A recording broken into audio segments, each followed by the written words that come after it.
Police toxicology results show the two people shot and killed in a hail of gunfire by Cleveland police last November both had drugs in their system. Tonight, family and friends gathered to demand the release of all findings, not just those that cast the victims in a bad light. News Channel 5's John Kosick was there, and he joins us live with more details.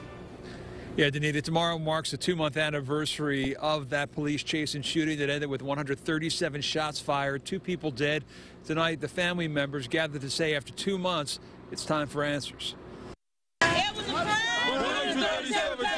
In the East Cleveland night, they marched, about 30 in all, past a spot where a lengthy police chase ended with 13 officers firing 137 shots into a car driven by 43-year-old Timothy Russell and 30-year-old Melissa Williams.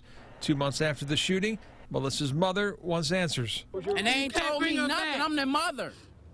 They ain't told me nothing, no siren, or none of that.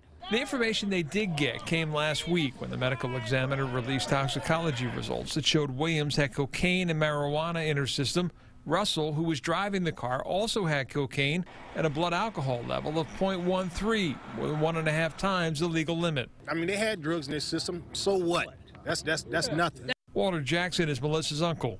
The information was released to actually assassinate their credibility. That's all it was. The head of the Cleveland Police Union told us Friday what it does do is put the actions of Williams and Russell into perspective. You know, when you get into crack and cocaine, stuff like that, it makes you do crazy things.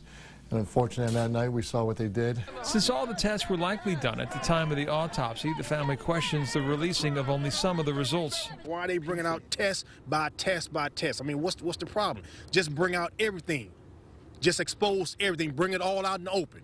Don't try to hide it, because I believe that's what they're trying to hide something.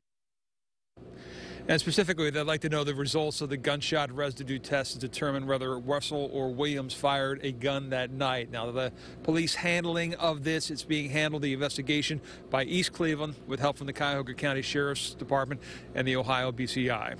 Reporting live in Cleveland, John Kosick, News Channel 5.